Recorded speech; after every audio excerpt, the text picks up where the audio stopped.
may have been years later. Was it? Okay. So what's the next question? So that call really didn't have much to do with, like, you know, you couldn't have turned that over to them. And I object to your characterization of that call because it's inaccurate. Next question. So, just to make sure, so after you turn in these emails, which from what I guess you said is that was our only contact, was these emails. The only thing you could have been threatened by, the only thing, right, is these emails. Okay, so they turned those over. You turned those over, and after that, you didn't have any sort of involvement with those who were doing this investigation. Other than they're the same people that I deal with at the law school on a relatively regular basis as I teach classes. I mean, any involvement, any communications in conjunction with this investigation that had anything remotely to do with this investigation? I am certain that at the time that I turned over the emails, when I physically gave them the emails, I had a communication with them at that time. And the substance of that communication was? Here are the emails. And this is what happened. Okay. Do you know what the results of this investigation? I don't. Okay, could you turn to Exhibit 53, please?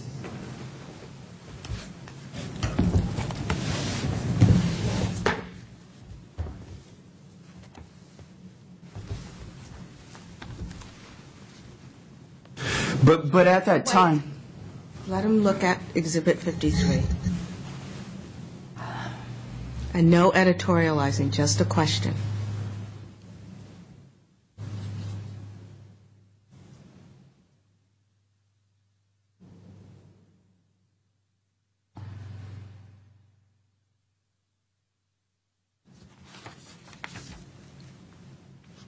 All right.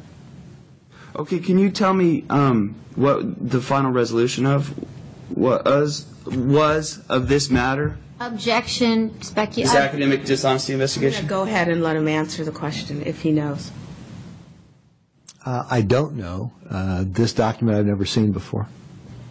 Okay, can you describe to me what it says? Objection. Relevancy. I'm going to overrule it.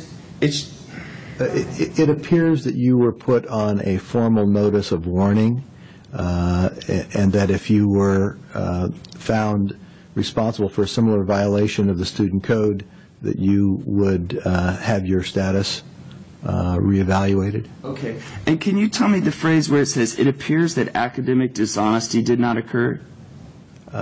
It says that, doesn't it? Where are you looking, sir? I'm in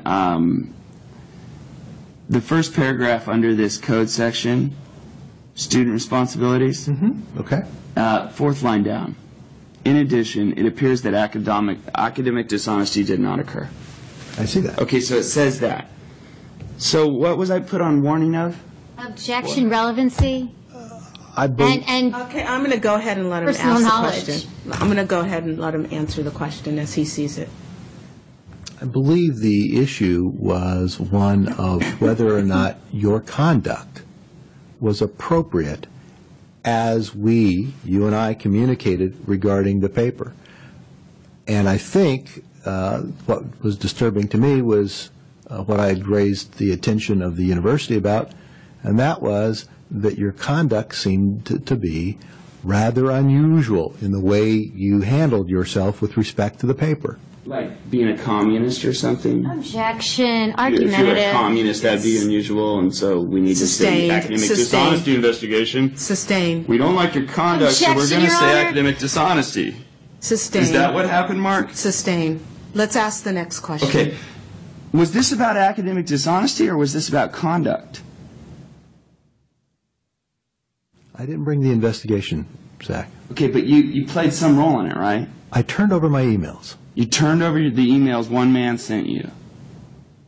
That's correct. One man turned over some emails another man sent him. That's correct. Okay. So, and then that brought forth an investigation that like 6 years later we're still rehashing, right, Mark? Objection. But you didn't have anything to do with that, right? It's sustained. Okay. So you don't know this investigation that you didn't bring, you were just kind of in the periphery. You don't know how it was resolved. you don't know what it was about, whether it was about academic dishonesty or whether it was about someone's conduct not being how you like it. Objection, Your Honor. It's First of all, editorializing. mischaracterizing the If I testimony. had gold teeth and cornrows, would you report my Objection, conduct as well? argumentative. Okay, sustained. Would you? Okay, I'm going to stop. Irrelevant. At this point, if you can't ask a proper question, I'm not going to allow you to cross-examine anymore. Okay. So, What am I being warned about? Objection, I did asked not and write this answered. letter. Formal letter of warning. I suggest if you're going to be involved in things of Okay. this matter, you should Objection, take a little bit more argumentative. interest in them. okay, You know? he did not write the letter. Seems kind of reckless. Okay, what's the next question? So did you feel assaulted or threatened? Objection, asked and answered. Asked and answered, sustained. I see. I'll direct He you did to not write this letter. exhibit. Okay, no more questions on this letter. He didn't write it. You need to cross-examine the witness that wrote the letter. Okay, so no academic dishonesty occurred in this matter. Is that correct? Is that what the final ruling was, Mr. Trotos? Okay, I'm going to go ahead and let him answer this question. That you have pointed out to me, sir. That's correct. No academic. And so when I reported to the State Bar that the academic dishonesty investigation was resolved with a finding of no academic dishonesty, which is what I reported, that was true, right? Objection, speculation, beyond this Sustained. witness's It's beyond this- personal knowledge. Okay. This witness's knowledge. What's the next question?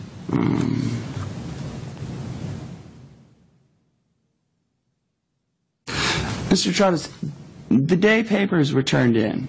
Where were they turned in? They were turned in class. As people left class, they came down and turned in the papers. In a box? Not in a box. On a desk? On a desk. On the podium you spoke from? I didn't Objection, speak from a relevancy, podium. Your Honor. Where did you I'm speak gonna overrule. from? Where did you speak from? Always speak from the middle of the classroom. I use the same classroom most semesters. Was there a lectern? There is a lectern, but I always speak in front of lectern. Okay. So the papers were turned in on a desk, right? That's correct. And who collected these papers? I did. Not the student of yours who was in the class? No. And he didn't grade them for you either? No. Okay. And I'm talking about the one whose grades are mentioned on your website about how good he did in class. Objection. There's no referring student to something that's that not says what inside grades the... they got in class. Okay, it's Summa cum sustained. whatever. And Okay, and the answer's stricken as well as the question. so these papers were all turned in, and you collected them yourself, and you put them in your car? Objection. That's correct. Okay, I'm going to, Okay. And Allow it. do you recall receiving a paper that had handwriting at the top of it? Zach, I've received many papers with handwriting on top of it. And that's For not that what I'm particular- asking For about. that class? No. For that class, you recall specifically that none of the papers in that pile had handwriting at the top. I don't recall. what's the next question? Okay. Do you recall getting a paper that had a note written on the paper that said, I'm not turning this paper in digital copy because I don't want this paper posted on the class's website as you indicated you plan to do? For your firm's website, bolster it with students' papers from the class. You know, do you recall that? I don't. Do you recall telling the class that you were going to post their papers on your firm's website? I don't recall telling anybody that. I do recall that I said if there were good papers, we may do that. But I don't ever make a representation that we're going to do something specifically without ever having read the papers. What's the next question? Okay, so, and you didn't have did you have a class website for this class? There was a class website for And this class. would papers be posted on that? There were no papers posted on that website. Okay, but did you tell the class that they would be? No, I didn't. But you said it's possible. Of course, that may have been possible. It did. Without their permission, you'd post. No, Zach, not without their permission. You remember me asking you that in class? No, I don't. Okay. So you'd have to get their permission before posting them. That would be common courtesy. Just common courtesy. That's correct. You could do it if you wanted to. Zach, is there a point to your question here? I'm asking the questions. You just answer them, okay? You certainly are. Yeah. So it's just common courtesy. You could take a student's work product and post it on your firm's website if you wanted, without asking them. No, I don't believe that's the case. But you said before it was just common courtesy whether or not you did it. On the class website. On the class website you could do it. You could post it on the World Wide Web of students' papers without asking them. Objection, relevancy, Your Honor. Sustained. Next question. Okay. No more questions in this Do you area. recall getting a paper, the day papers were turned in, with a note atop of it that said, I'm writing my Social Security number on here rather than my name because that has been the practice in all my law school courses was to have blind grading? Zach, I don't remember that. You don't remember getting a paper like that? No, I don't. Okay. Was there blind grading on this course? Yes, there was. Why do you say that if people's names were written atop the paper? Objection, relevancy. I'm going to go ahead and let him explore this for one more question. People could turn in their papers either with their name on it or with a Social Security number on it or with a student ID number on it. The paper gets graded. All of those grades then get turned into the law school. The law school assigns it. Could You let turn him it in. continue. Okay. I was just asking if there was blind grading, and he's telling me about what He he's can doing. give an explanation. Yeah. So if a student can put their name on it, then it's not. If say the student who worked for you put his name on it, if he could, then it's not blind grading. You're making a fundamental mistake, and the fundamental Please. mistake was the exams were part of the grade, 60%. 40% was a paper. I don't know who gets what in terms of the exam grades, and all I can do is essentially say, on this particular portion of the class that I graded, I don't grade the exams. The exams are typically graded at the law school level if they are multiple choice, and if they're an essay, then I grade those, but there's never a name on them. So I could never, It's always blind grading, right? pardon me? It's always blind grading, right? Always. Except for your papers in the class with your student who's your employee. Absolutely Then the not. papers have people's names on them, if they want, Absolutely not. right? No. Well, okay, explain to me, because that sounds exactly like what you've been saying. Objection, Your Honor. That's Sustained. It's irrelevant. It's totally irrelevant. We are getting far afield. It shows Mr. Trottis is flip-flopping on what he's saying. It's irrelevant. Okay.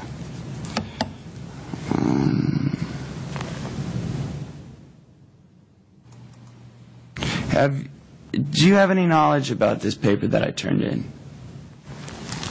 I'm talking about the hard copy the day I was turning class. Have you heard anything from any of your employees or anybody in the world about, whoa, anything? Maybe we found that paper behind a file cabinet, or remember that time you... Okay, that's a question. Have you heard Do you anything? have you heard? No. Okay, what's the You're next swearing question? that under oath? Yes. Okay.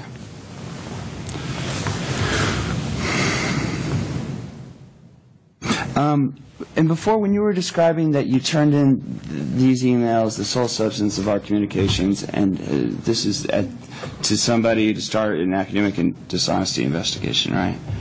And Zach, I didn't know they were going to start an academic investigation. okay. I didn't think the emails were appropriate conduct from a student who should have maintained a copy of his paper, who should have essentially kept a copy, who, when I offered to retrieve the electronic file from his destroyed hard drive and offered to pay for it, instead Your of Honor, doing that, relevancy, treated and me, he's going into treated stuff. me If he wants to very go into this stuff about offering to unprofessionally. do something, which he later Coughlin, withdrew the offer. You know what? I'm stopping your cross-examination, period.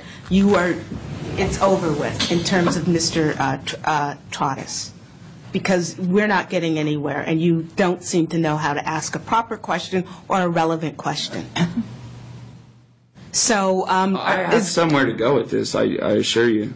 And have I not brought up some interesting points? No. No, none of these have None. been interesting. None. Okay. None whatsoever. So I will go ahead and allow you one or two more questions, and then we need to wrap this up. Okay.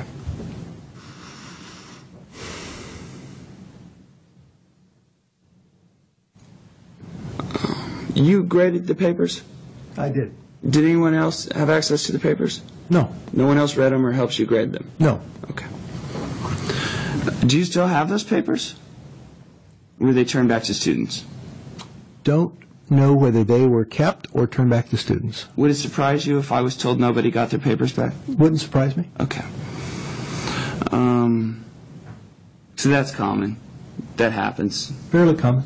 Happens in a lot of institutions. Okay.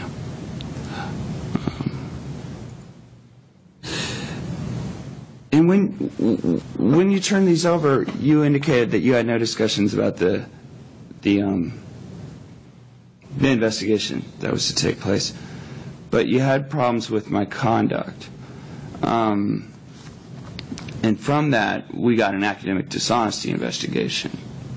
I think the academic honesty investigation really grew out of the unusual circumstances of asking for the electronic copy of your paper, you asserting that your hard drive was destroyed, me offering to Can you show this in the finished. testimony, in the statements where he wants to go into this? If you interrupt any more, I am not going to allow you to ask any more questions, okay? So be warned. He's not answering any questions either. He's not so giving I don't you the really answer see what the point you- of asking him is. He's not giving you the answer you want, which is different, okay? So if you could continue with your answer.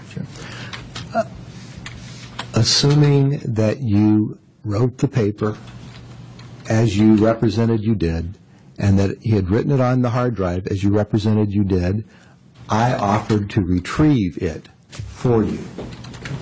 You objected to that because you didn't want other files to be accessed on your hard drive. I was at an impasse. There's nothing I can do at that point. At that point in time, when I've made every effort to try to help you get a grade in the class, to get you graduated, but you refuse to give me the opportunity to even help you do that, I had no alternative but to turn it over to the academic administration and say, tell me what to do. Okay. Tell me what do you'd you like me to do. recall having a discussion about you would only pay to have that one particular file retrieved? I recall there was communication between you and I about whether or not you were going to have me reconstruct your entire hard drive. And I suggested to you that that was not really what was appropriate. What was appropriate was for me to help you with this. Saying that all the Wait, will companies... you let him finish the question, okay? I'm warning you. What was appropriate was for me to help you retrieve this paper, which was the subject. The one file, right? You would pay for the one file to be retrieved. Do you know of any companies that will retrieve only one file from a corrupted Objection, hard drive? relevancy. Okay, I'm going to allow you to answer that question. I'm going to allow that question. We work with a number of companies. I'm sure we could have found somebody who You're would help us. sure it can be done? I'm sure that we could find people who would give us a reasonable price to retrieve a single file off of a hard drive. Okay, because Okay, what's the are question? you aware that all the companies I contacted said that couldn't be done? Objection, Do you speculation. recall me saying that to you? Sustained. I don't. Are you aware of how much it costs to have a hard drive reconstructed? Objection, relevancy. Depends on how I'm much going to go damage ahead there and is. overrule it, answer it. It depends on how much damage there is, and I don't know what the damage was. Okay. Give me an estimate. Objection. Can it cost Okay, over 10 grand? at this point, it's sustained, and no more questions in this area. Okay. Are you finished? No, I'm not. Not at all. Okay, well, I'm giving you another 10 minutes, and then we're finished with the cross-examination of Mr. Trottis, or Professor Trottis. 10 minutes. Did I ever say, no, you cannot just retrieve this one file? I don't recall whether you said that in an email or not. We had email exchanges about it. I don't recall what they were. So you can't say that I flat out refused to have just that one file retrieved. As I recalled, when I made the offer to you, instead of accepting the offer and helping me help you get the job done, we had ongoing difficulties. Because I'll draw your attention the next to the question? exhibits where I in fact Why don't you give us accept the his exhibit? offer. Give us the exhibit and the page, Okay. and ask him if it refreshes his memory. I'll direct your attention to Exhibit 5.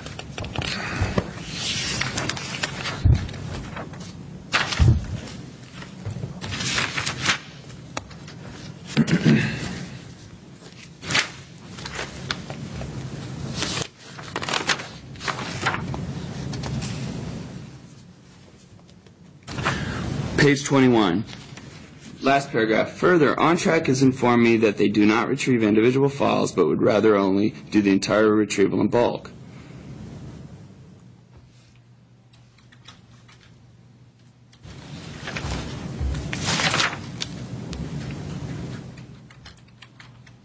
Your Honor, I request to have the entire paragraph read.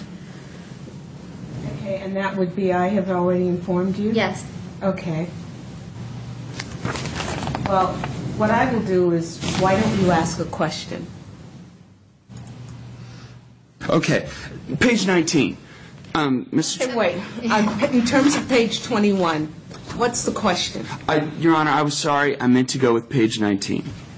Okay, so we're going to strike everything in terms of 21. In 21?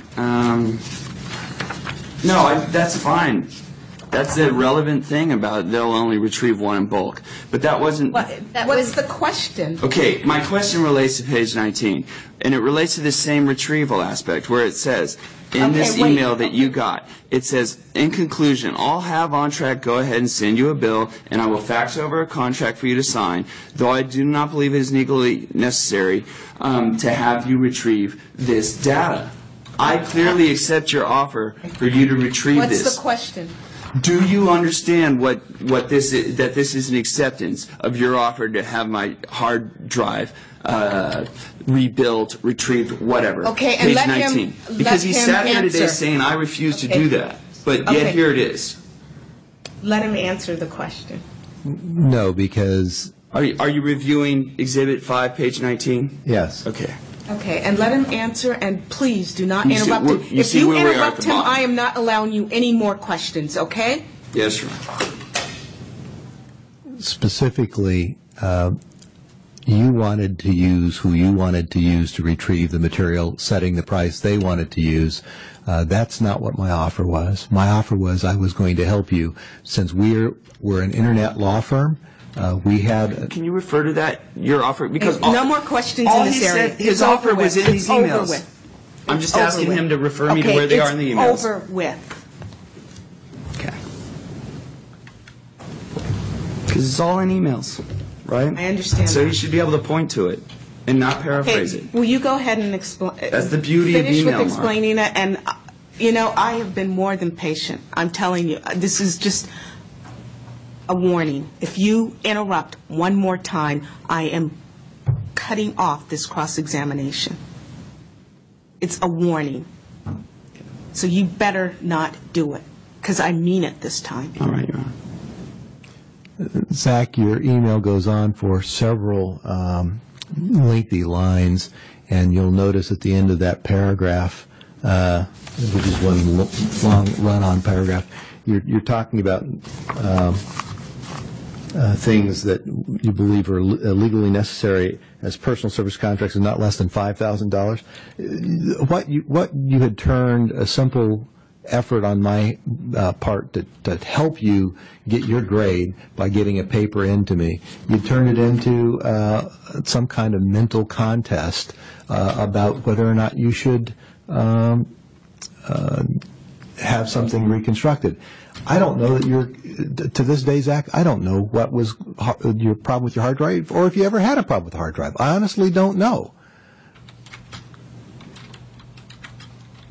But it's very unusual for a student, rather than help his professor, try to get him the grade that he's looking for so he can graduate. It's very unusual for you to act this way. And later on, Zach, you did call me and you did apologize to me. And in fact, you apologized later on in various communications. And you told me that you were on a 12-step program and part of your obligation was to call me and to apologize. And I accepted it. And I thought we were back on absolutely even footing and even,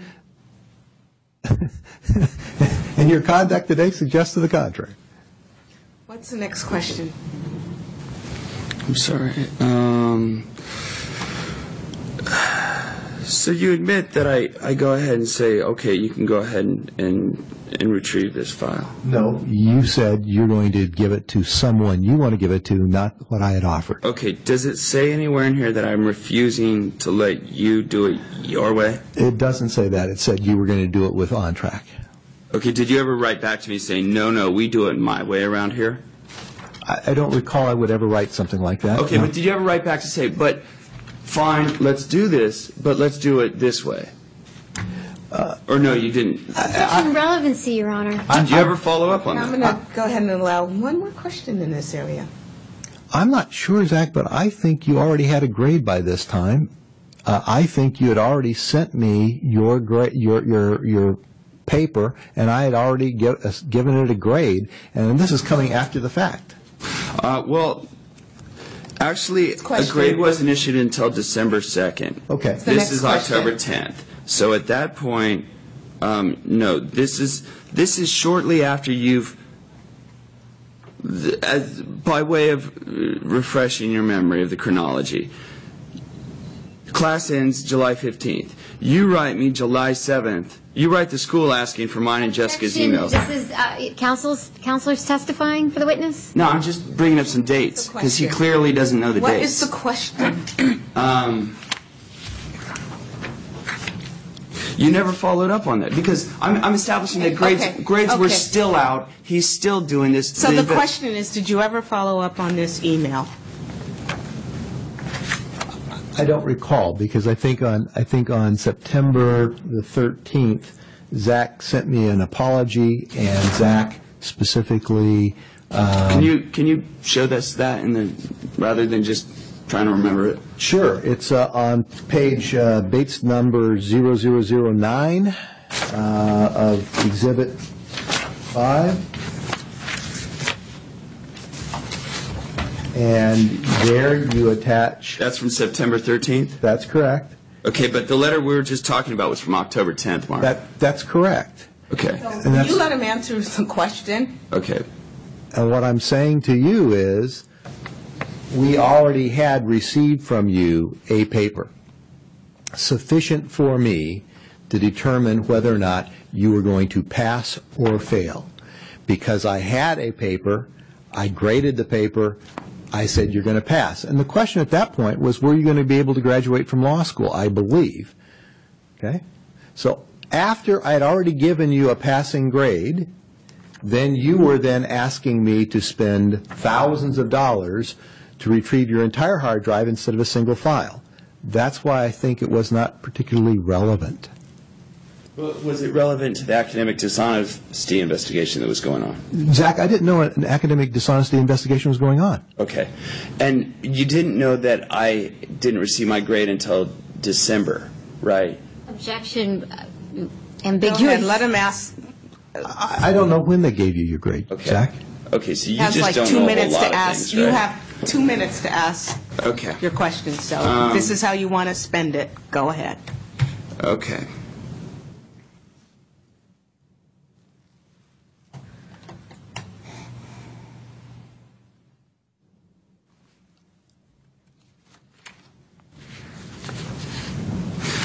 One question I truly am curious about is, how do you Sure, go it's from... relevant. Okay. How do you go from sending me an email to saying, where I say, I only have this draft, right? You recall that?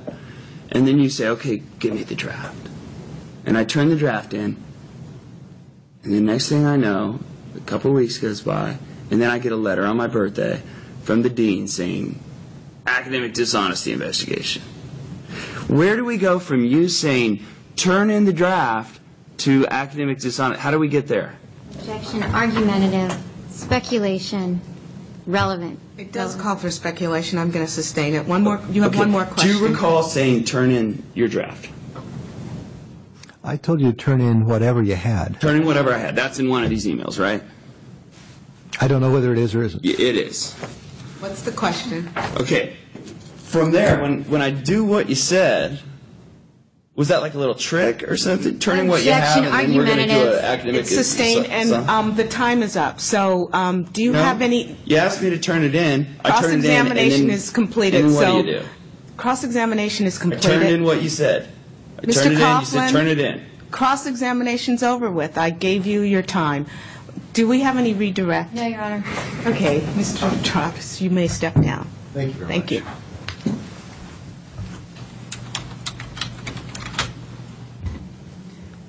Your Honor, are we Yes, taking a break? Yes, we Okay, are. May I have 1 moment Sure. to talk with the witnesses? Okay. Are we going to stay off, we're still on the record? Yeah. We can go off the record now. Thank you. Wait, just a moment. Don't say. We're back on the record. Back on the record? Your Honor, the State Bar calls Christine Smith to the stand. Okay.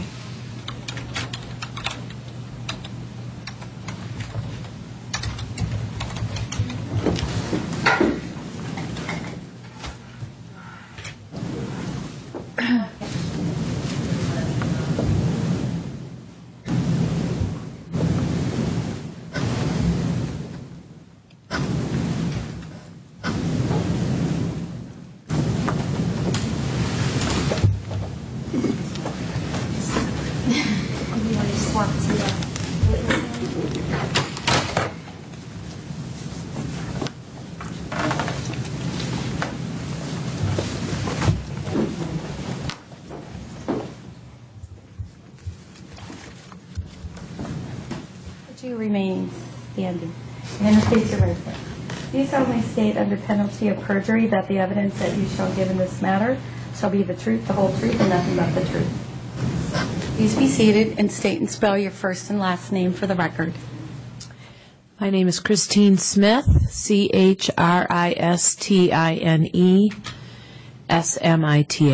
Thank you. Good afternoon, Dean Smith? Yes. Okay. Okay. Are you currently employed? Yes. Where are you employed? I am employed at the University of Nevada, Las Vegas, the William S. Boyd School of Law. And what is your position at UNLV? I am the Associate Dean for Administration and Student Affairs. How long have you been in that position?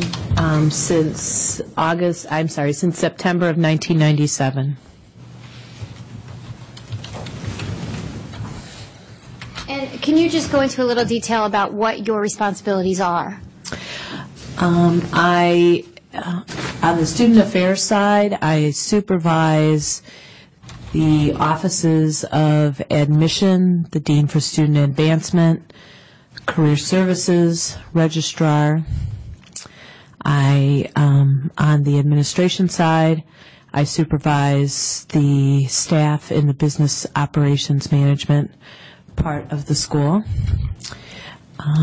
Part of my duties in connection with student affairs is that I am responsible for student honor code matters, and I do an extensive amount of counseling of students as well. Are you familiar with the applicant in this matter, Yes. Zachary Coughlin? Yes. And how do you know Mr. Coughlin? Mr. Coughlin was a student and he is now an alum of the Boyd School of Law. I would specifically like to talk about 3 different topics regarding Mr. Coughlin, and the first one being an academic disciplinary investigation that took place in the school. Let me go back. Regarding emails between himself and Professor Trados? Right. In summer of, I believe, 2001, Zachary was enrolled in Professor Trados's cyber law course. There was a paper due in that course. Zachary had claimed that he had submitted that paper, the paper for the course requirements. Professor Trados had stated that he had never received the paper. There were emails that went back and forth between Zachary and Professor Trados. Some of those emails were determined to be unprofessional, and the matter was sent to me, and I met with Zachary and spoke with Professor Trados and others, and I submitted the case to Philip Burns, who was the student conduct officer for the university. At that time, the law school did not have its own honor code established yet because we were a new law school. And all of our honor code matters were initially investigated by me to determine whether or not there was cause, and then I would forward them to the Office of Judicial Affairs. In this matter regarding Mr. Coughlin, did you find that there was cause for a referral? I did. And what was the basis for that decision? The basis for that decision, you know what? Lynn took all my papers. Oh, so. Is there something that would refresh your recollection? I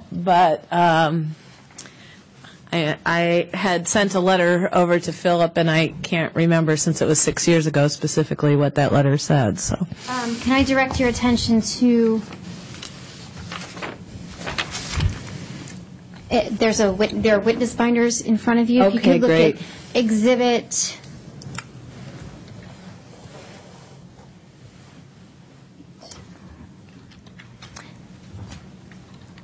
Exhibit 59. If you could turn to Exhibit 59.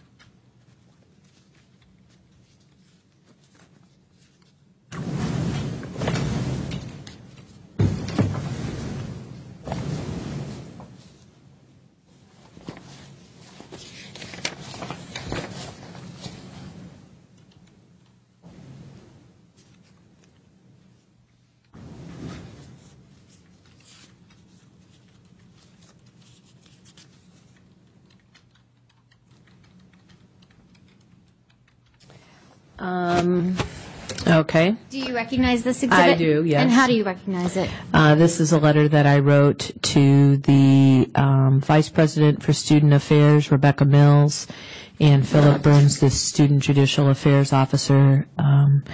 Both are at the University of Nevada, Las Vegas. And are you referring to date stamp page 5 Yes. of the exhibit? Yes. Okay. And was this the referral letter that you Yes. were just testifying Yes. about?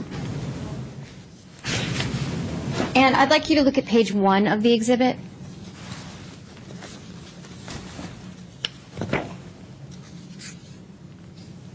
Yes. Do you recognize page 1? Yes, that's a letter that I wrote to Zachary asking him to schedule a meeting with me to discuss the matter. And did a meeting actually take Your Honor, place? relevance. Did a meeting actually take place? Yes, we did have a meeting. And what happened at the meeting?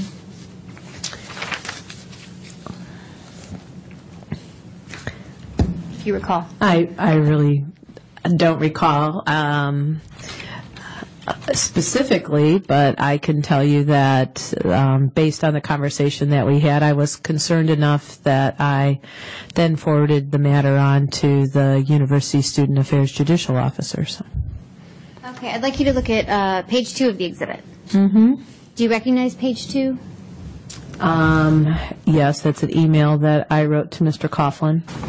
Okay, and what were you requesting in that email?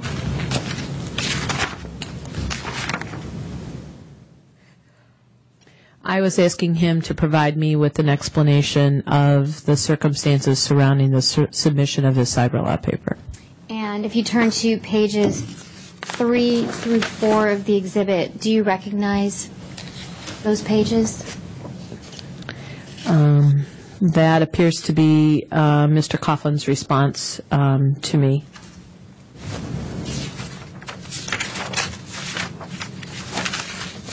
And at the top of the email, it states a date of 10/4/01. Would it be fair to say that that was before your letter to the Student Judicial Affairs Officer. Objection, Your Honor. I don't see the relevance in this and why we're taking so much time to go bit by bit on what's what, you know? On October 11, 2001? Right. The date on Mr. Coughlin's email to me was October 4th, 2001, and I wrote the letter and sent it to Dr. Mills and Philip Burns on October 11th, 2001. Do you know what happened to the matter after you referred it to those people? You're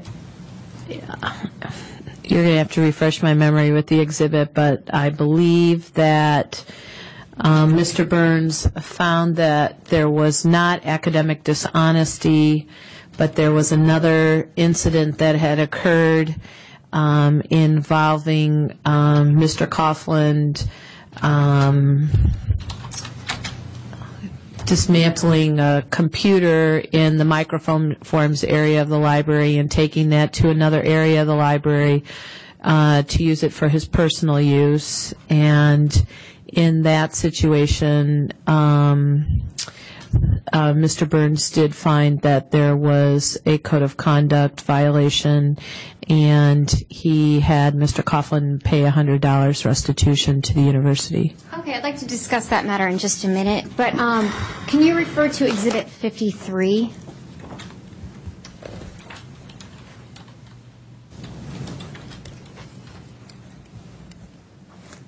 Do you recognize Exhibit 53?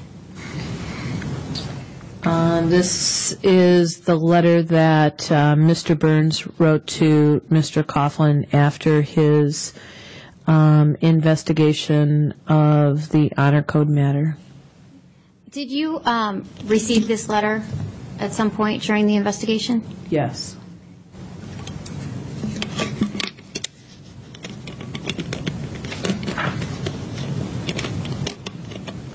And do you know how, what happened after this letter was sent? Do you know?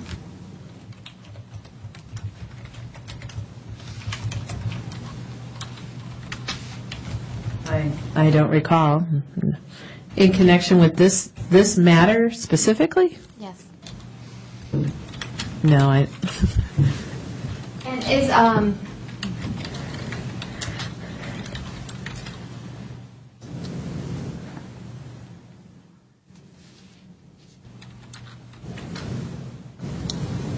did you have anything to do with the investigation conducted by Philip Burns?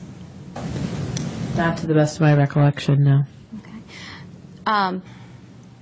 In both matters? Did he investigate both matters that you're aware of? The emails as well as the computer? Yes. Okay. What I'd like you to do is turn to Exhibit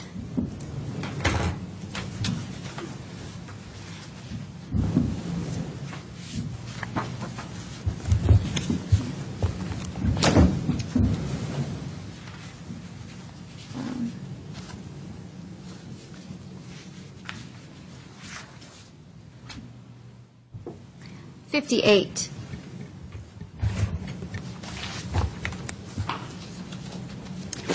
And that is a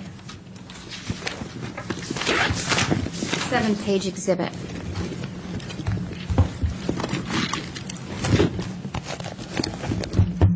I'd like you specifically to turn to page 5 of the exhibit. Okay.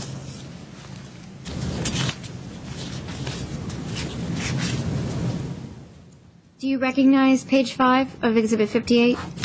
Yes, this is a memo that I wrote to Dr. Mills and Philip Burns notifying them that Mr. Coughlin had disconnected the computer in the microforms room of the law library at UNLV. Was the computer that was disconnected for student use? Objection, Your Honor. Relevancy. I don't see what's the point at issue. What's the relevancy? We're talking about the computer. We already said that in the application. This particular computer was not for general student use. It was dedicated specifically to the microforms area, and it was for patrons, both students and the general public, to use when they were looking at microforms and using the microform station in the library. Let me go back and just ask you, are the statements that you put in this memo, were they accurate? Were they an accurate representation of the situation? To the best of my knowledge. And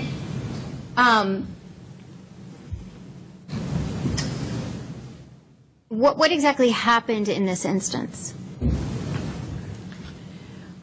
The best of my recollection, one of the law library faculty, Matthew Wright, had gone into the microforms room on the evening of October 11th, 2001, and noticed that the computer was not there. The computer, the mouse, the keyboard, that they were not there, so he was concerned, and he went for a walk through the library to see if he could find it anywhere, and he found Mr. Coughlin in another area of the library using that computer and keyboard and for his own personal use. Was Mr. Coughlin authorized to use that computer? No. Was Mr. Coughlin authorized to dismantle the computer? No. Was Mr. Coughlin authorized Objection, to move Your the Honor. computer? No. Overruled. Okay, but what are we getting at? Why are we establishing this? Is why I'm objecting, Your Honor. Part of the charges in terms of lack of candor. But didn't we say the last thing with Trottis, that's important because of how you reported it, whether you reported it or not. What's important about this? My understanding is the State Bar is alleging that when the question was asked, have you been dropped, expelled, or otherwise disciplined by any school for any reason other than academic performance, you marked yes and replied, I was fined $100 for the UNLV for moving a computer, monitor, and keyboard for an hour in December 1st. They are contending that there is some misrepresentation, and they can try to prove their case. They're contending I misrepresented about moving the computer? No, they are contending that you did not give an adequate enough reason for why there was a $100 fine. That's the first I've heard of this. Well, you know, it's... That's not in their pre-trial statement? Yes, it is, but let's proceed. Can we cite that? You can ask in cross-examination. You need to be familiar with your case. If we have time, if she Okay, keeps going at let's this go rate, ahead. we're not going to have any time What's for the it. next question? Slow. Dean Smith, was Mr. Coughlin fined for, and I'm going to use specific language, in your opinion, was he fined for moving a computer, monitor, and keyboard 10 feet to attach a computer for an hour in December 1st, 2002? I believe that, without looking at Mr. Burns' letter, I believe that he was fined because he had violated the UNLV code, and I'd have to look at the specific section, but I think it had something to do with misuse of university property. And do you know what the $100, the amount of the fine, strike that, let me rephrase it. Do you know why there was a fine of $100 in this case? I don't know why Mr. Burns specifically chose that amount, $100. I think it had something to do with the fact that staff time was taken to,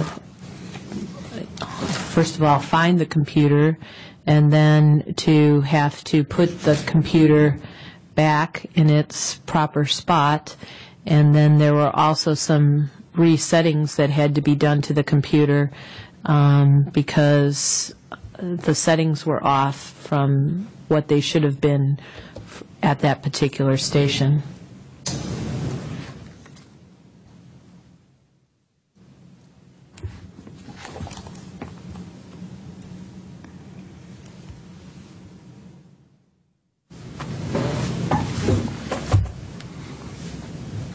When you testified earlier that the the library employee found Mr. Coughlin in another part of the library, can you explain where he was found, if you know?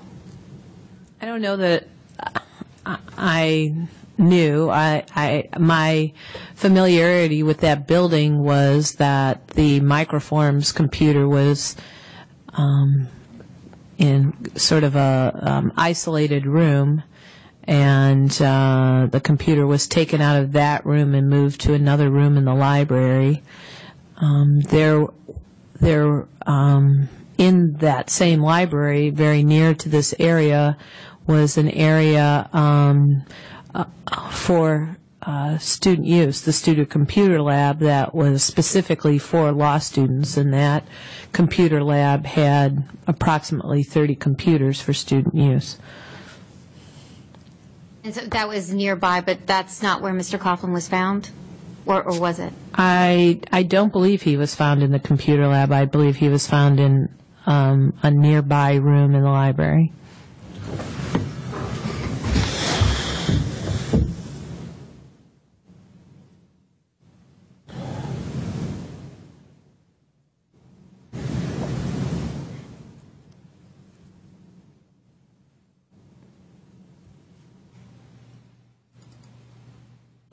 Did you ever do any independent investigation into either the incidents with Professor Tratos or the computer incident? Well, my investigation in connection with the matter in Mr. Tratos' cyber law class was that I spoke to Mr. Coughlin and I spoke to Mr. Tratos, and I reviewed the email exchanges. I didn't bring my notes from that investigation. I don't remember if I spoke to other students in the class.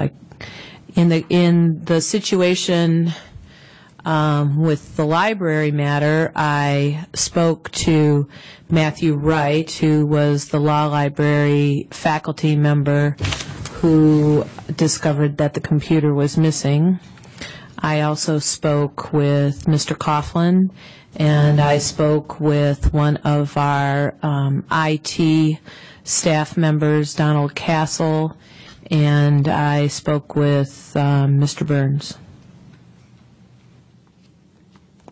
Now, I'd like you to turn to Exhibit 18, please.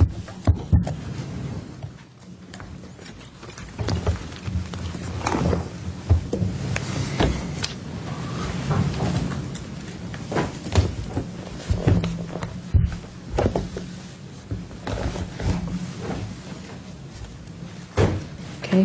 Exhibit 18 is actually it's a 3-page exhibit because there's a front and back to 1 and 2, and then Exhibit 3. Do you recognize Exhibit 18? This is a State Bar of California form, which I completed and signed and returned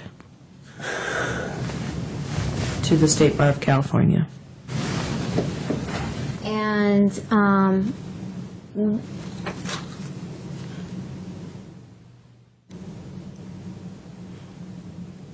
under number 2, the question is, do you have any reason to question the applicant's fitness for admission to practice law? And what did you check under that? I checked yes. And what was your reason for checking yes? My reason for checking yes was that I, throughout Mr. Coughlin's law school career, I suspected that he might have a substance abuse problem. In meetings that he and I had together, I had Objection, speculation. Overruled. I had recommended that he might want to see someone at the University Student Wellness Center. And I had observed throughout his law school career several instances of erratic behavior. There were other situations besides the situation with Mr. Trados and Mr. Wright. There was some problems with his submission of his writing requirement paper with Professor Jeff Stemple. There was another matter in connection with his enrollment in Associate Dean Mary LaFrance's intellectual property class. There was another matter in connection with his employment in the law library. There was another matter in connection with his treatment of staff members in the law library regarding returning overdue books. And I seriously questioned his character and his ability to be a lawyer and to have clients. Can we go into just a little detail about each of these instances that you just discussed? Objection, Your Honor, relevancy. Why don't we recall the incidents Okay. and then ask more questions? Dean Smith, you mentioned something about an IP class taught by Dean LaFrance. Can you explain what the behavior was by Mr. Coughlin in that matter? In that Hearsay. Overruled. In that circumstance, in the fall of 2001, Mr. Coughlin had enrolled in Professor LaFrance's intellectual property course. He had enrolled in that course because the matter with Professor Trados was still pending. He wasn't sure if he was going to pass that course. He took Professor LaFrance's course in the instance that he might not pass Trados's course, and then he would still have enough credits to graduate in December of 2001. School started in late August. He did not attend class until October 4th, if I recall correctly. I believe that he came late to that class, according to communication from Dean LaFrance. Dean LaFrance had contacted him and asked him to provide an explanation for his lack of attendance because she did have an attendance policy. Overruled. Professor LaFrance had an attendance policy, and he had already missed several classes. The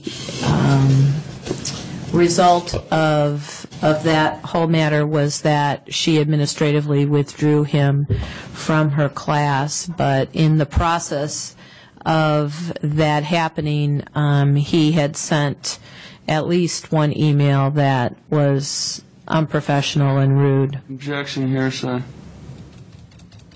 Overruled.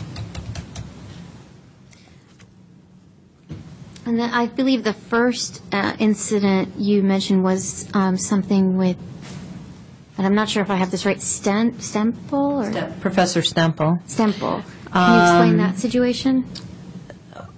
We have a requirement at the law school that each student, prior to graduation, its graduation course requirement, must complete a substantial writing project, must write an article of publishable quality.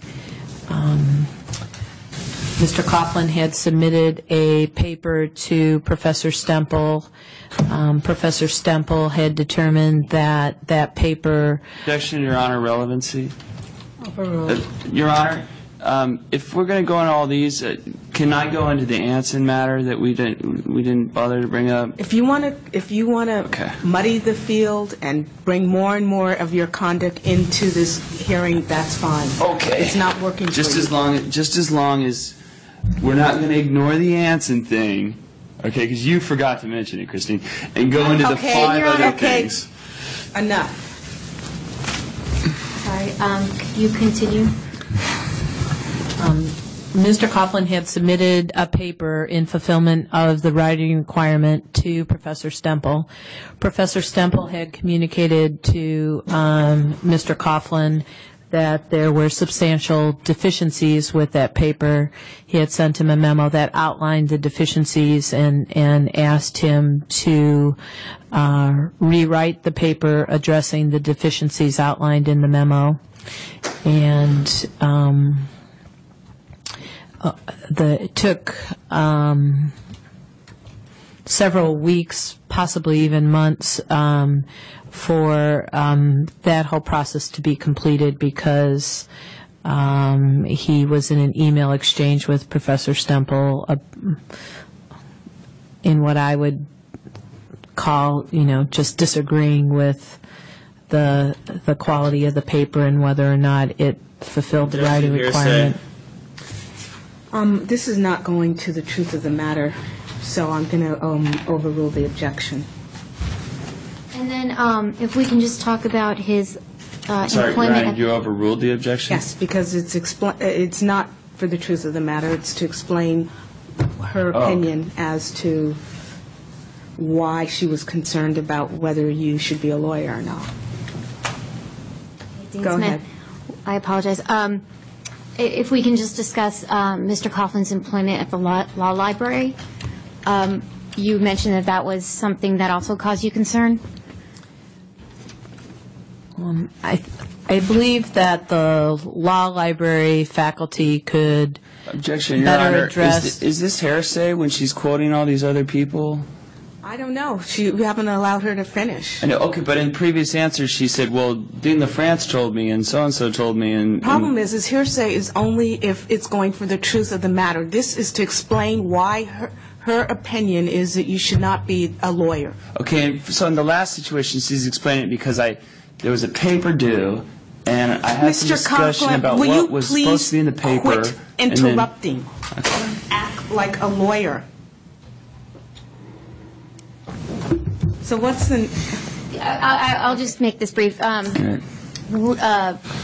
you aware of any of Mr. Coughlin's conduct at the law library? Yes. And can you tell me what you personally knew of? I was notified by law library staff of a couple of incidents. One incident involved Zachary taking money from a cash box. Another incident involved Zachary having books checked out of the library. They were overdue. A library staff member called him to tell him they were overdue and request that they be returned to the library. And he swore at that staff member. And there was another similar incident over overdue books. Okay, Dean Smith, one final question. Has anything changed your opinion that you provided to the State Bar in, it's represented in Exhibit 18? No. Thank you. No further questions. Cross-examination. All right, Dean Smith, did you go to law school? No, I did not. But you're the dean? I am the Associate Dean for Administration and Student Affairs. Okay, but so you're not a lawyer? I am not a lawyer, You no. didn't go to law school? Correct. But you're the dean of the law school? I am not the Dean of the law school. I am the Associate Dean of the law school. There's a difference. Okay. Were you ever the dean of the law school? I have never been a dean of a law school, no. Were you ever any other kind of dean besides an associate dean at UNLV? No. In the first few years of existence, didn't you become the associate dean of student affairs later on? Weren't you originally like the vice dean or something? My original title was associate dean. Just straight associate dean? Yes. Okay. And then as the school grew and an associate dean for academic affairs was hired, my title was changed to associate dean for administration and student affairs. Okay.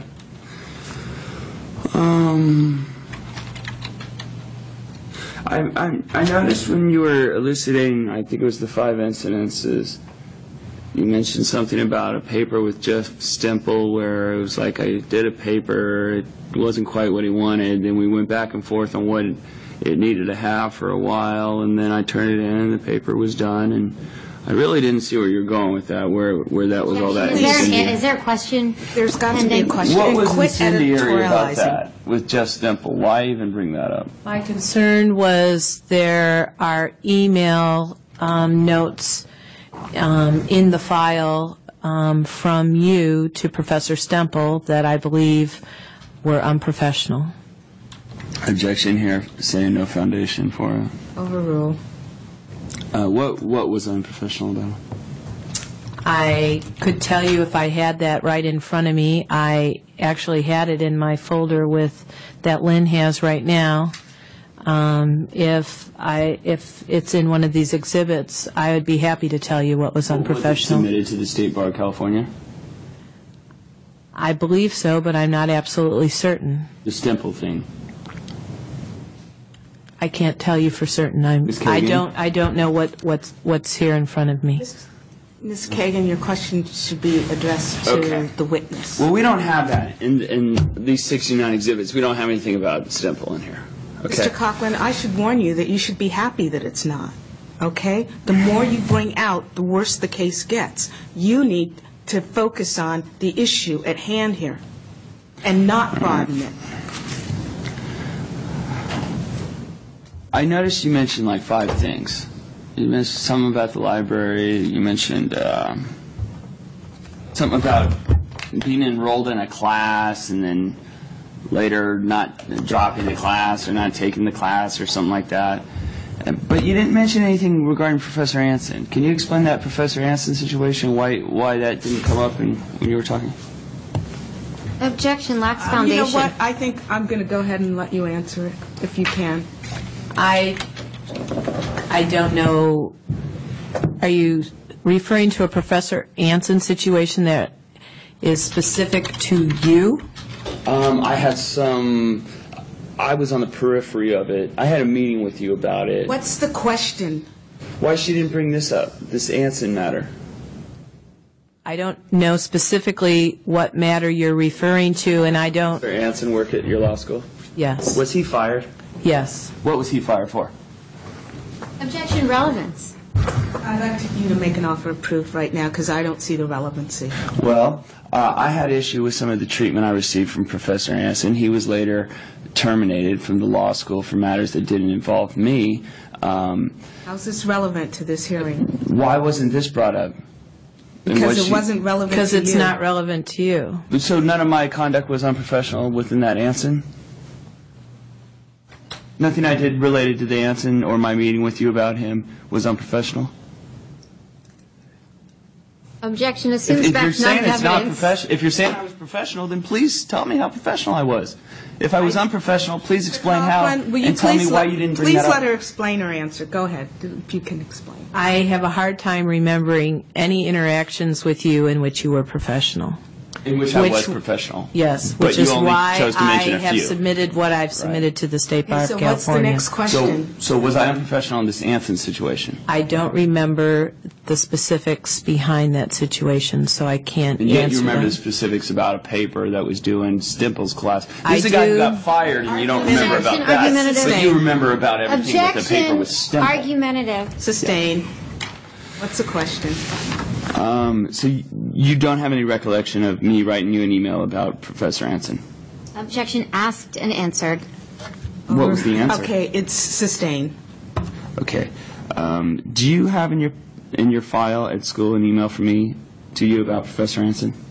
I believe that there is email from you to me about Professor Anson, And yes. what was he fired for? Objection relevance. Again, sustained.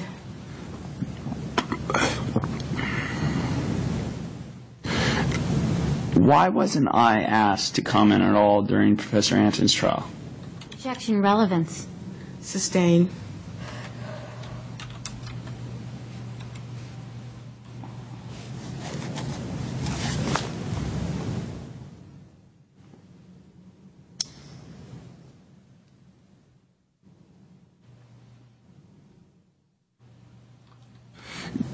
I noticed you said, I believe you said you didn't speak when you were investigating this academic dishonesty bit.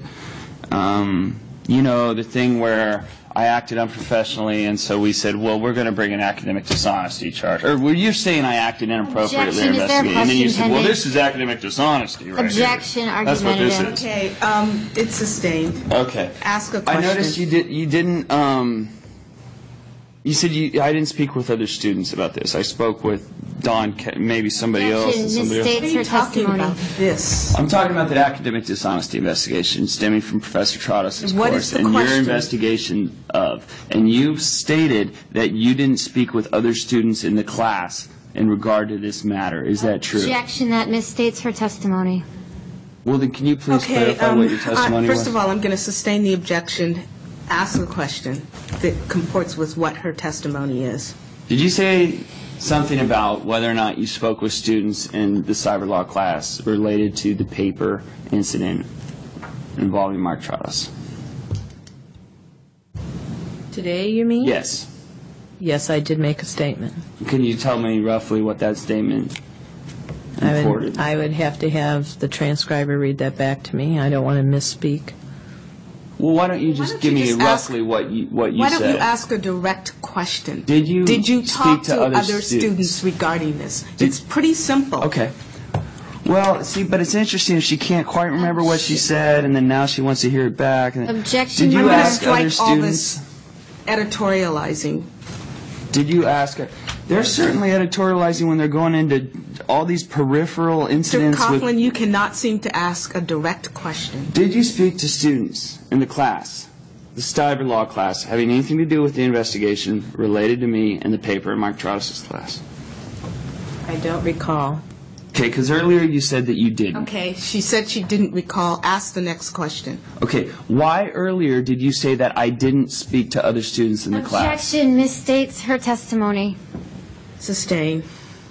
So now, okay. Why don't you just ask a direct we're question? at, okay, but the question was I don't remember whether I spoke to other Okay, so students. she doesn't remember. Is that Ask the your next answer? question. You don't remember whether you spoke to other students in the class? That's right. I don't Okay. remember whether I spoke to other Would students. would that be something you do normally in the course of an investigation? Not always.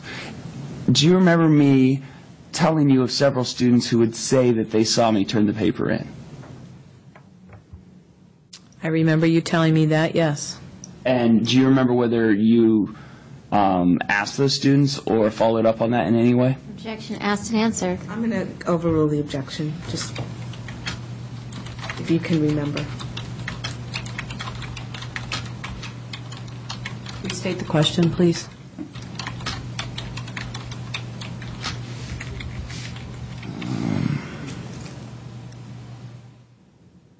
I'm not sure what the question was. I remember we talked about you. Okay. Ask a question. Did you ever talk to the students who I mentioned saw me turn the paper in? I don't specifically recall talking to Would that other be a normal students. thing in an Not- investigation of this type? Not always. Why wouldn't you talk to eyewitnesses? In your specific situation, I was determining whether or not there was cause for me to forward your case to Mr. Burns. And Mr. Burns is the person who would speak with you and would speak with the other students. I believe that in the course of his investigation, he spoke with other students in connection with the charges. So in determining whether or not to turn this into an official academic investigation, which has to be reported to any state bar you ever apply to. You might not know that because you didn't go to law school. Objection, argumentative.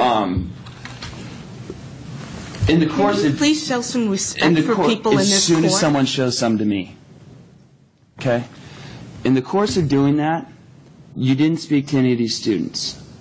You escalated it on to the official Objection. level. Compound and asked and answered. I haven't asked my question, so I don't know how it could be asked yet What's answered. the question?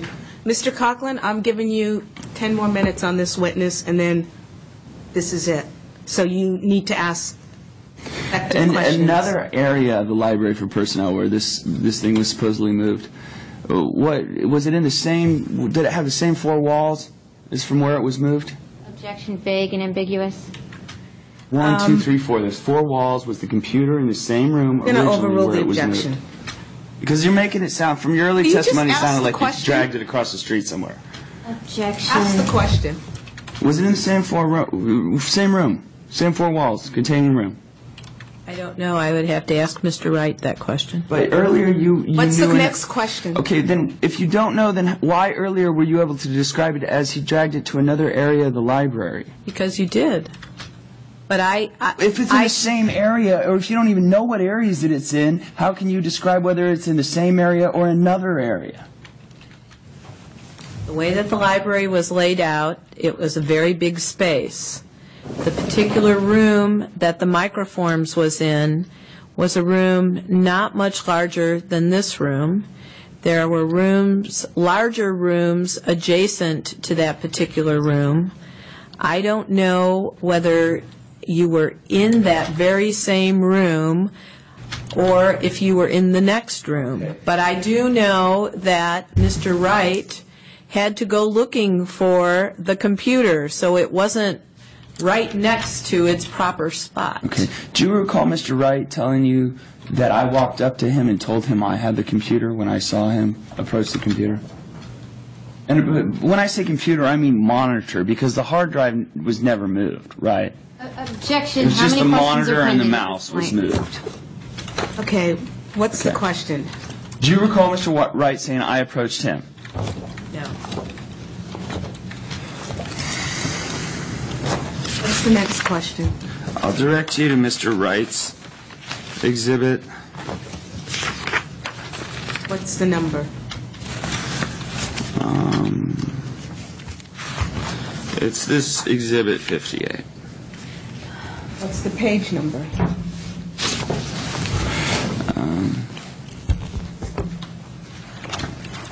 Well, okay, here he says page 1. Please, what page? It's page 1 of Exhibit 58? Yeah. What is the question? No editorializing. Well, I'm asking why you say you don't recall whether or not I went up to him, and I'm saying, do you recall this email to you where it says,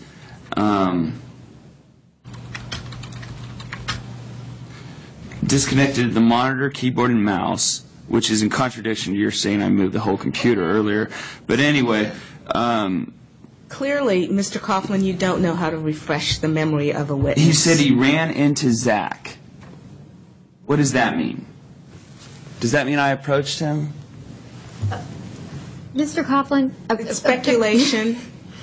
It's Objection, speculation. Okay. Sustained. And if you can point to where he's referring. Paragraph 3. Well, first of Line all, 4. we don't need to go into this because it's speculation. This is not something that she wrote. But some that was written to her that she used in starting her investigation. Did you, lack of What's the foundation? question? Can you tell me what it means when it says I ran into Zach? Does that mean I came up and approached him and said, look, I used this to do yada yada? Objection, speculation. Did you just run into me? Sustain. What's the next question? What do you think it means when it says I ran into Zach? Well, as I read this memo, it's Mr. Wright says, I entered the Microforms room at approximately 6:30 p.m. Thursday night, and the monitor, keyboard, and mouse were all missing. I immediately thought they were stolen. I looked and wandered around when I ran into Zach. Zach had disconnected the monitor, keyboard, and mouse. So when he says he ran Can you into continue you, and say he had Okay. moved him into one of the carols in the microform room? Okay, Is that the Mr. same microform room that you just Before mentioned anyone earlier? answers any questions in this matter, I am going to tell you, if you interrupt a witness in the middle of an answer any more times, I am not allowing you to cross-examine the witness, and I mean it. So you need to wait and listen to the answer and not interrupt and no more editorializing, or you will not be asking any more questions of this witness, and I mean it. Yes, Your Honor. So it happens again, you're out of here. Now ask a question. Okay. Does this letter from Mr. Wright indicate that I had moved these materials into one of the carols in the microforms room? Is that microforms room he's referring to? One question at a time. Okay. yes, the memo that I'm reading now says that you had moved the monitor, keyboard, and mouse to one of the carols in the microforms room. How many microform rooms are there? In that library, there was one microform room. So it was moved somewhere in the same room as where it originally was, the computer, right? According to this memo, yes. And that room's no bigger than this room? It was about the same size, yes. It's not really the same shape, though, right? It's an oblong room, right? It was an oblong room, you're right. Okay. So it was moved about, if it was moved from one wall to the next, it's moved about 10 feet, right? Objection It was of- probably more than that. Okay, I'm going to allow the answer to stand. What's the next question?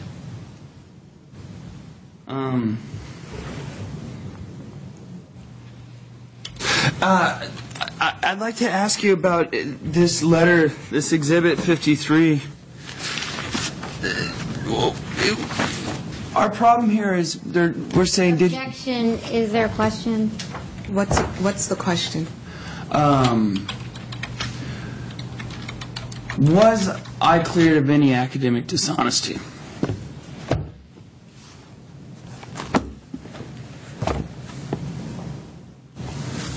In this letter from Mr. Burns, he says that you are to consider this letter a formal letter of warning, and that if you're found responsible for similar violations of the student code, your status as a student at UNLV will be reconsidered. And what was the violation I was found? Does that mean I was found guilty of some violation? It says similar. That to me implies there was one to begin with. So what was the one to begin with? What was the violation? I need to read Please do. Mr. Burns's letter.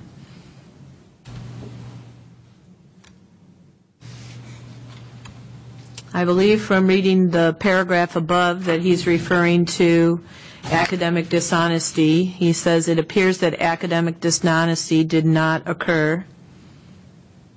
Okay. So is that the violation? I believe that that's the violation he's referring to in number 1 of, So is it a formal letter for of warning for something that didn't occur? That didn't, like, as in, that didn't occur, I'm going to warn you not to not do that again. Don't you not do that again, Mr. Objection, What's the compound. question? Ask one question at a time. Let it not be I'm counted. sorry, I've read farther into the memo, and farther into the memo, it says, in the matter of Section P, I recommend the following sanction, and Section P is assaulting, striking, threatening, or causing physical harm to another. And who was that done to? I don't recall.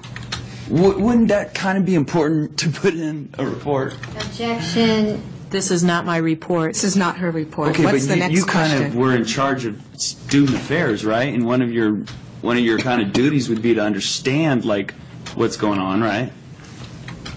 With this particular investigation, if you're going to... This was not my investigation, nor was it my report. Okay, what's the next question? What was I found guilty of here? objection, I'm going to go ahead and let him reemphasize the problem. Because I see it says academic dishonesty did not occur. And I'll note... What's the question? What was I guilty of? What am I being Okay, warned so about? end of, In the letter from Mr. Burns, it says, in the matter of Section R, you accepted responsibility for the disconnection of the computer in the Boyd School of Law library. Okay, but we're not talking about the just computer thing anymore. We're talking about the Trados thing, right? Because that's what the first paragraph is dealing with. so what's the question? Because I reported Section R. So my question is, what in Section whatever, the first section, I guess Section P, although he's got Qs, and then he's got, so I don't know what he's talking about, but somehow this first section deals with the Professor Trados thing, yet there seems to be this language of assaulting, striking, threatening, or causing physical harm to another. And so later on down the page he goes, in the matter of Section P, I recommend the following sanction. Now this is after saying academic dishonesty did not occur, and, you know, elsewhere in this letter it talks about how this is an informal resolution, yada, yada. But the point is, he's recommending this sanction. And the sanction relates to Section P, which is assaulting, striking, or threatening. What's the question of this Who was witness? assaulted, striked, or threatened? The guy who got all these emails? Was he assaulted, striked, or threatened? The question, if she knows. Who was assaulted, striked, or threatened? I believe that it was determined that the tone of your emails to Professor Trados could be considered threatening. Does it say that anywhere in here? In his report? I don't see that 'Cause specifically I know in it's this not your report, it's his report, right? That's right. Okay. And it doesn't say in here, anywhere in here. Got 2 minutes to finish up It your... doesn't say anything about me assaulting, striking, or threatening Professor Trados, right? And when I reported this to the State Bar, my language in Exhibit 1, page 25, is... What's the question? my question is, what does this say, even? What are you saying I did, and what are you saying you found me guilty of? Objection, lack of personal knowledge. Sustained. That's never been sure. This is not a letter that she's written. Okay. She's the Dean of Student Affairs. Do you have another question? Was I found, out of this academic investigation, academic dishonesty investigation, was I found guilty of anything? Or was I cleared of any academic dishonesty?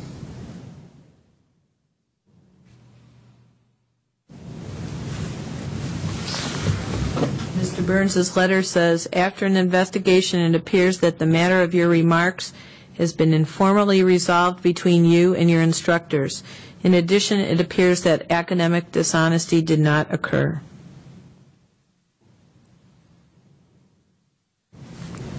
So what's the next question? So if I told the bar that I was cleared of any academic dishonesty wrongdoing, would that be accurate? Objection, relevance. I'm going to go ahead and I let thought her that was answer the whole question. point of this, is Judge McElroy spelled it out earlier, was whether or not I accurately reported this. Objection, first of all, the witness doesn't even know what Mr. Coughlin reported to the bar regarding this incident. Or there's no... She doesn't need to know. She's not Here's the judge. the question. Okay, she's the witness. Just let her be that. Okay, one more. What's the question? If I told the state bar, any state bar, in relation to this incident, as far as academic dishonesty goes, I was cleared, would that be accurate? Yes. That would be accurate. Yes. Let me read you these statements, and you can tell me whether or not these are accurate. These are what's at issue. This is what I said to California Bar. Please quit editorializing and ask a question. Okay. I'm asking you, are these accurate? This is an investigation that arose out of a summer school class I took from Adjunct Professor Mark Trados. That's accurate, right? Yes. Okay.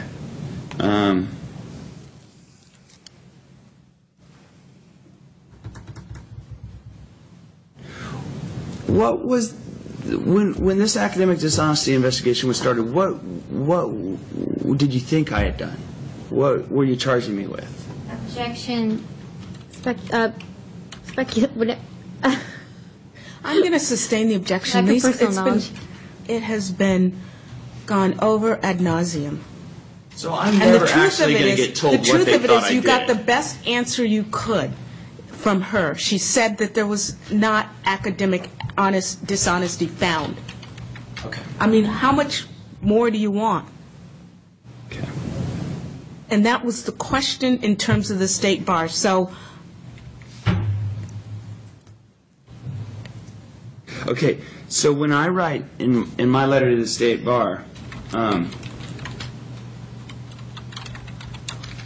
I wrote, after the Student Judicial Affairs Officer conducted a full investigation, interviewing several students, the matter was resolved with a finding that no academic dishonesty took place on my part. That's accurate, right? Yes.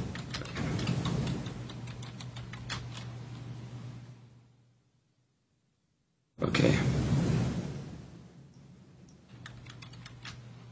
Can you tell me what it was that made you think there was academic dishonesty present in the first place, such that you brought an investigation for it? I have to read all my notes. I don't specifically recall, and I don't want to misstate anything. But would that be included somewhere? Would you have written that down somewhere? No. Okay.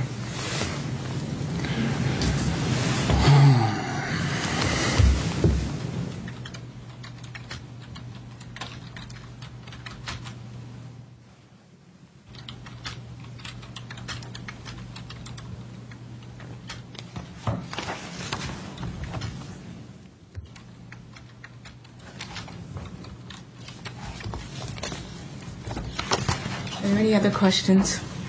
Can you tell me why you thought I had a substance abuse problem?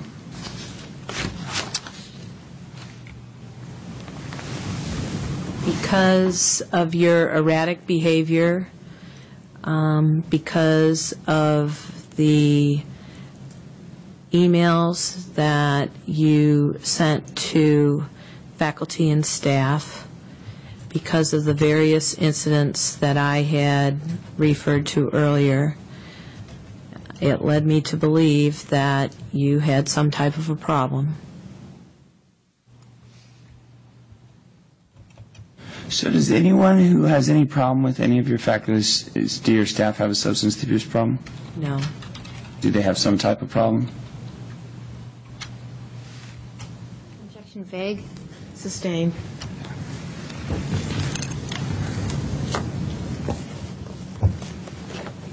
Would you say that if I was reporting this moving a computer incident to a State Bar, that it would have been accurate for me to have told the bar, given what you know about this situation,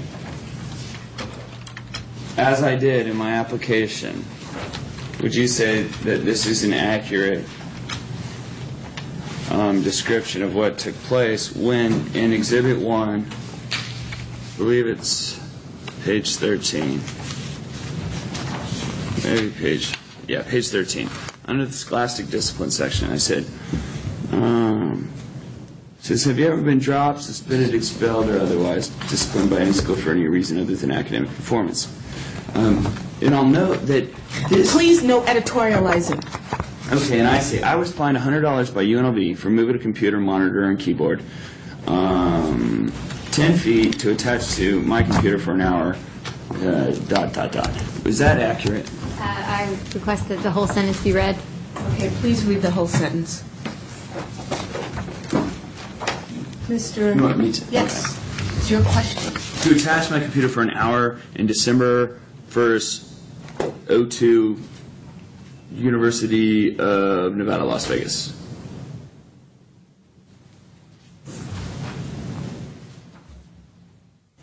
I can't testify to the distance that you moved the computer because I didn't see it.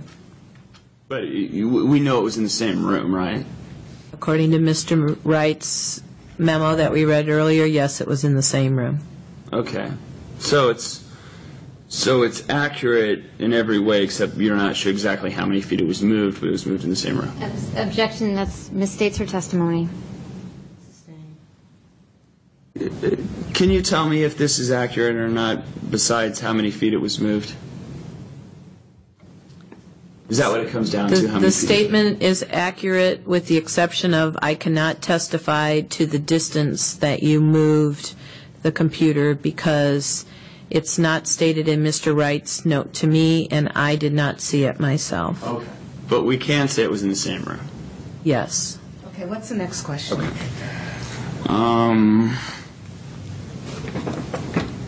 When was I told that I was going to pass the cyber law course? Was that? I don't know. Okay, but it wasn't for a while, right? Because we didn't even get this letter from... Her answer is, I don't know. What's Okay. the next question? Mr. Burns' letters from November 27th. Would have I been able... 2001. Would have I known I passed the course or not before then? Objection, speculation.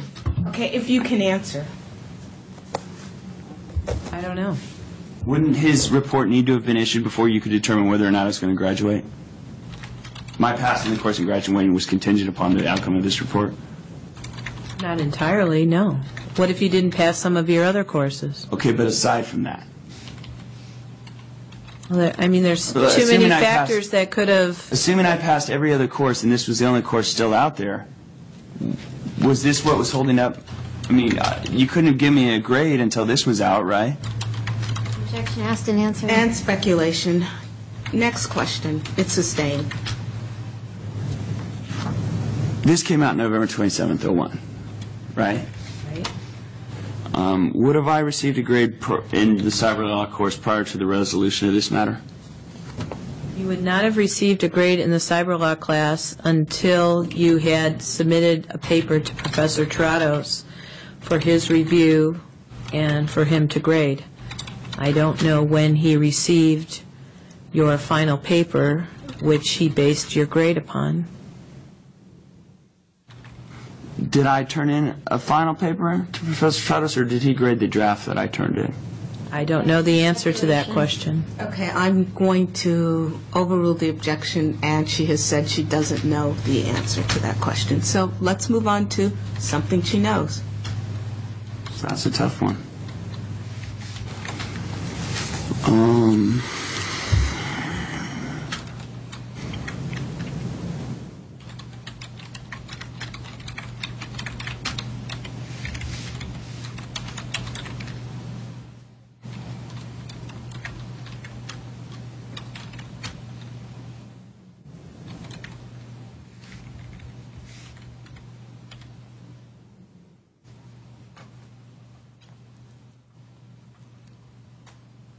Next question.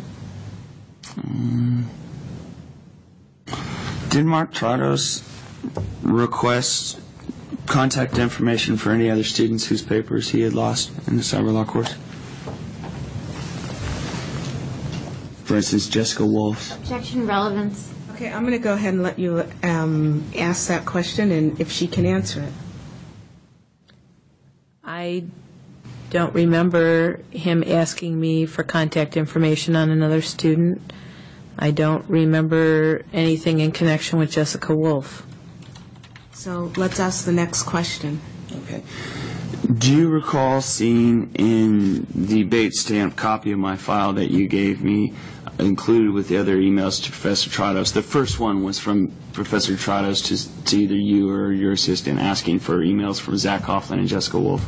Objection, which exhibit is What Mr. Coughlin exhibit are you referring referring to? to? I'm referring to a document Dean Smith gave me.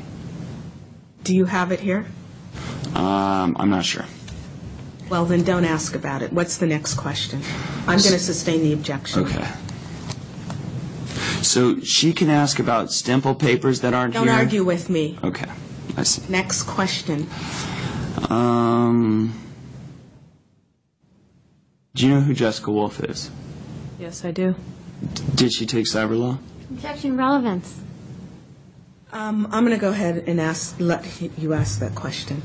I would have to look at the course roster to be absolutely certain that she took that course, or her transcript, and I don't have either one of those documents. Okay.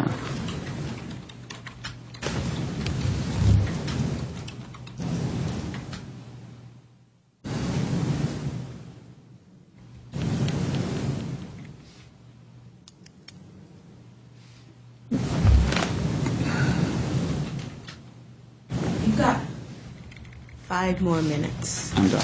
Okay, thank you. Any redirect? No, Your Honor. Okay, you may step down. Thank you. Thank you. May we take a 2-minute recess, Your Honor? 2 minutes.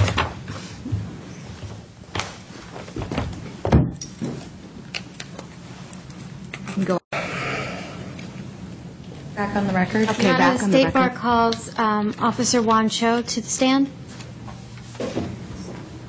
Would you please stand and raise your right hand?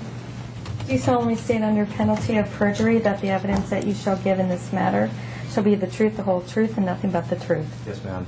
Please be seated and state and spell your first and last name for the record. First name is Juan, W-O-N. Last name is Cho, C-H-O. I'm sorry. C-H-O. Thank you. Good afternoon, Officer Cho. Are you currently employed? Yes, I am. Where are you employed? The Las Vegas Metropolitan Police Department. And how long have you been employed there? 7.5, going on 8 years now. And what is your title? Police officer, community oriented policing. Okay. Do you recall an incident that took place? Objection, Your Honor, relevancy. Overruled. She hasn't even asked the The whole question. point in being here, what's the relevance in going into this? She's putting on her case. Okay?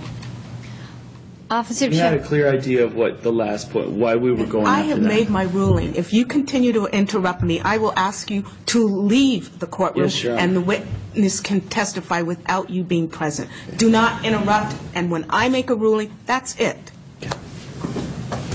Officer Cho, do you recall an incident in October of 2001 where you were involved in the arrest of Zachary Coughlin? Yes, ma'am. Your Honor. Okay, what's the next question? And how do you recall that incident? I'm sorry, Your Honor, can I ask a question of you? Yes, what is the objection? Well, it's not an objection, it's a question. No, I'm not going to allow you to ask questions. Okay. You need to proceed in a legal manner. That's raising objections, and with a legal objection. Okay. Okay, what's the next question? Officer Cho, how do you recall that incident? I remember. I'm sorry, objection, relevancy. Overruled. Your Honor. I've made my ruling. I'm Let's not move on to arguing the your next ruling, question. Your Honor. I just want to, for the flow of the trial, with the last point we dealt with, it helped me because you spelled out what we were looking for, and that was whether or not I had reported accurately to the State Bar. So what I'm trying to do is focus my mind on what are we Allow looking him to for here. testify, and if you feel that there's a problem afterwards, you can ask that the whole thing be stricken as irrelevant. Right now, let's ask the question. Officer Cho, how do you recall that incident? Can you explain? Oh, yeah. Let me go back for a minute. Okay, I'm sorry. That's okay. Do you recognize the applicant in this matter, Zachary Coughlin? Yes, I do. And how do you recognize him? We made contact with him in approximately 2001. Okay. Can you explain that contact that you had with Mr. Coughlin back in 2001? Yes, I was working the Las Vegas Strip bike patrol at the time. I was riding with my sergeant at that day, riding southbound. I looked over towards the left and I noticed a security officer running after Mr. Coughlin. There was another police officer that was running with the security officer after Mr. Coughlin. So I went down, rode down to assist, and we got Mr. Coughlin into custody. We continuously verbally told him, we were police officers, to stop. He didn't listen to us. He turned around, kept running. On the strip, we don't wear regular uniforms. We wear bright canary yellow uniforms that says Metro Police on there. So it's highly visible. He continuously kept running, so myself and I think it was Officer Jordan tackled Mr. Coughlin to the ground. And as he got to the ground, he was lying prone, and he put his arms into his body, and he would not cooperate with us. It took approximately 4 officers to basically get his arms to his side and then finally restrain him. Once he was restrained, I remember one of the officers asking him, why are you running? What's wrong with you? And he basically repeated, why are you running? What's wrong with you? He asked again, what's your name?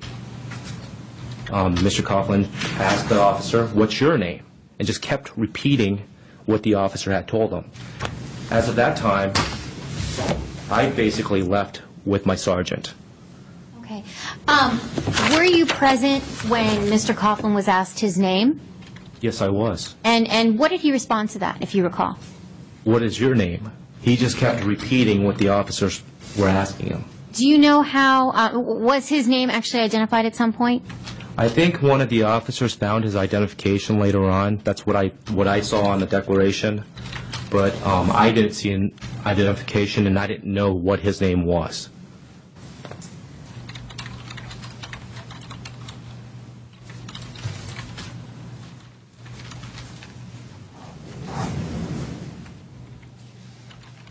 But I also do remember, I'm sorry. No, please do. I also do remember Mr. Coughlin, I remember what the officer stating at that time, because I think another officer had gotten a subpoena for the case. Yes. And I remember none of us got a subpoena for it, and that officer wasn't the primary officer either.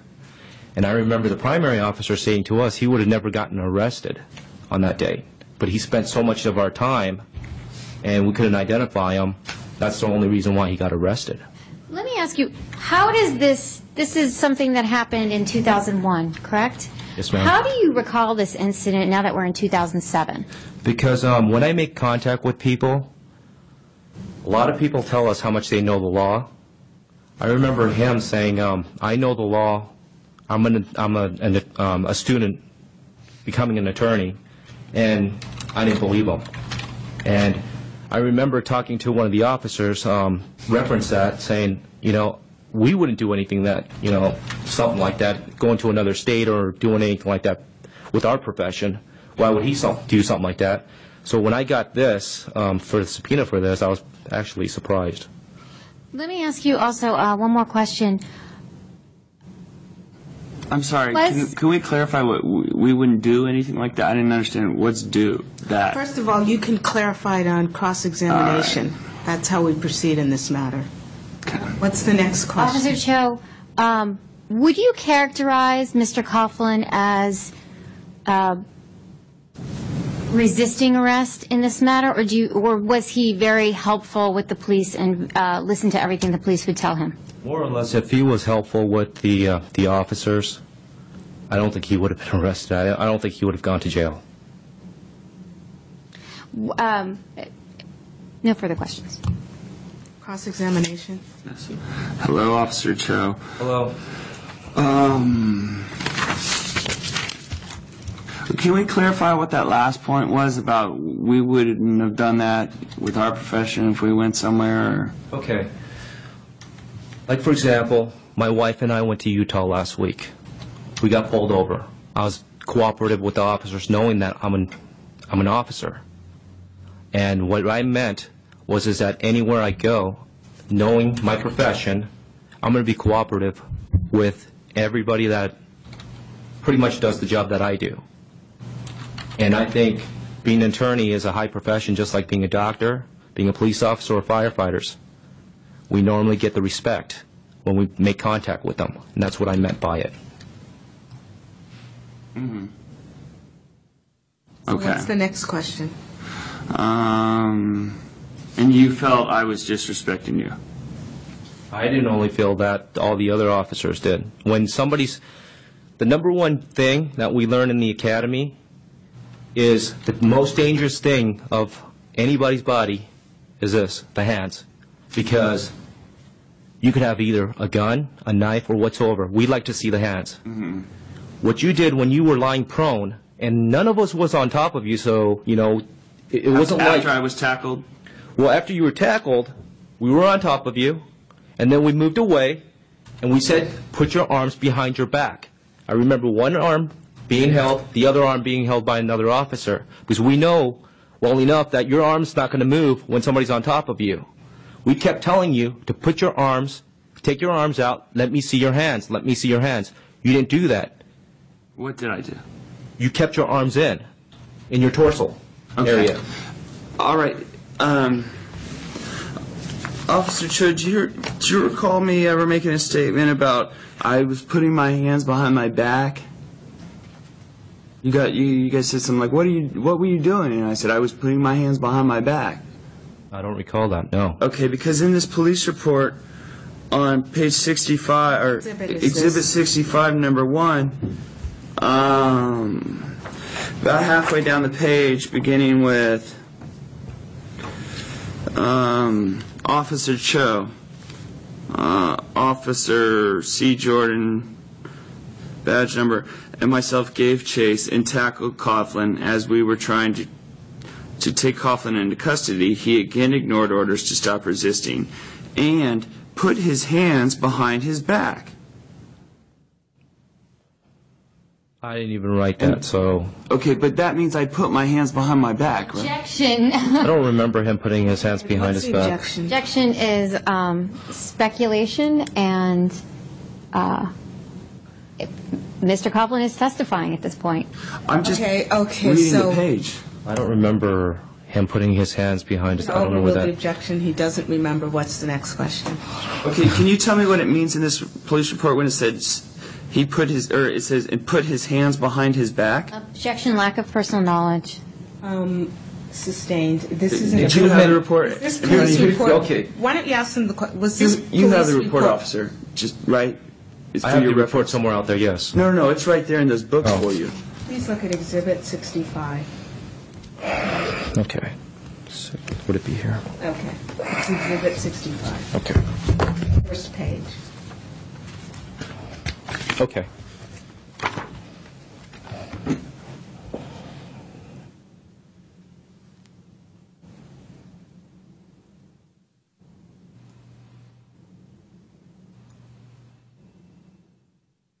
And we're talking about halfway down the page. Okay, I'm looking.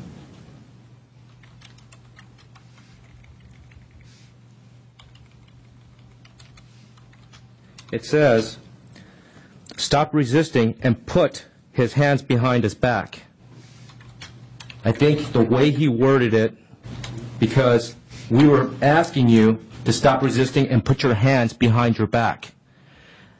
When I looked at this report, You didn't write this, right? I didn't write, this is the first time I've seen it when I got it. When I read this report, it didn't make sense to me on certain parts, but you know what? When I now read it, that's how I remembered a lot of it. You know, so that's what it basically meant. So what's the next question? Okay. Do you remember anybody saying, "Why did you put your hands behind your back like that? We thought you were reaching for a gun in your belt or something." And my saying, "No, I was putting my hands behind my back so you guys would know I didn't have anything and you could do what you needed to do." No, because you had your hands like this. Like this. Like this. Record Because should we, indicate he's putting his hands in front of his chest. Right, but here it it says took about 4 He wouldn't officers to stop finally resisting. cry. Wait. You cannot talk over the witness. It took approximately all of us to pry your arms away from, to your side basically, to put you finally into handcuffs. I remember that. Does it say that here? Objection relevant. You're just remembering. Okay, Yes. it's overruled. I always believe in if you didn't write it, you didn't do it, but I didn't write this. So what's the next question? Okay, so it does say in the report that I was putting my hands behind my back, right? No. It says, we were asking you, it says right here, stop resisting, oh boy, and stop resisting and put his hands behind his back. I think he just worded it wrong. So what's the next question? You said I wouldn't have been arrested had I done something quite simple, right? Yes. Wouldn't have been arrested because I didn't do anything enough to get arrested for? Objection, this states the testimony. I'm going to go ahead and let him ask that question. Okay. We, just like anything else, just like a traffic citation, we go by whether citing the person or not citing the person, discretion. Okay? In this case, since we work the Strip, when we have tourists and stuff like that, we go by discretion. Okay? Most of the people that we pull over on the Las Vegas Strip are mostly out-of-towners. We don't cite them. Okay? That's just a courtesy. Okay? If you would have cooperated with us, I remember Officer Jordan stating he probably wouldn't have arrested you. You wasted so much of our time, and he had to basically work on to getting your identification somehow. That's the reason why he arrested you. Okay. What's the next question? If you handcuff someone, would it be very hard to get their wallet and their identification? If you have them handcuffed and you're able to do what you want? No, it wouldn't be. Would that take that much Hey, time? I'm gonna just overrule it. Go ahead. Overruled means You go can ahead go and ahead and answer answer it, ask it, You handcuff answer it. someone. How much time does it take to get their wallet and identify them? Okay, here's the thing, though. It took us a long time, basically. A second could be 5 minutes. 5 minutes could be 10 minutes. Okay, like I said, I remember all of us trying to get your hands behind your back.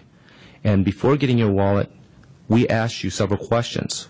I remember the officers asking you several questions, and you continuously spoke back and basically repeated the questions the officers asked you.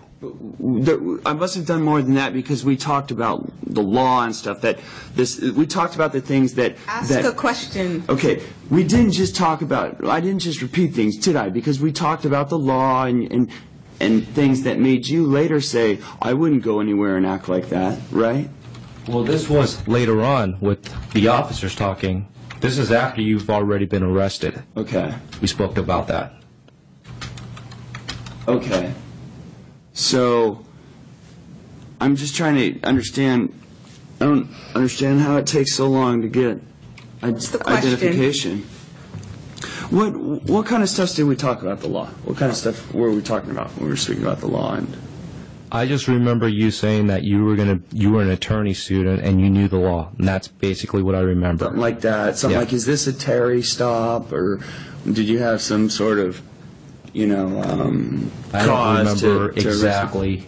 I don't remember exactly. But you don't like it when people say stuff like that, do you? Objection, argumentative. Sustained. Well, earlier you said you didn't like it when people try to tell you I how never to do said your I job. didn't like it. Well, what was that comment about? I wouldn't go to another town and do that. You said I wouldn't go on vacation and tell another cop. You didn't say I wouldn't go on vacation and tell a lawyer, which is more analogous to what's going on here because it's not a cop and a cop. Okay. Right. Enough. I don't get where you're Enough getting already. at. I'm You said I sustaining the wouldn't go and objection talk at to this another point. cop that Objection, way Your on Honor. vacation. I'm sustaining Go the and talk to a objection. lawyer. Objection, about it. argumentative, No speculative. more questions. Irrelevant. Okay, you have 2 more minutes. Ask relevant questions. I don't know what's relevant about this entire thing. I reported it, so what's relevant? Why have we spent... Poor behavior. Officer chose time to bring him here to ask him about something that's... It's part of her case in terms of good moral character. Move on.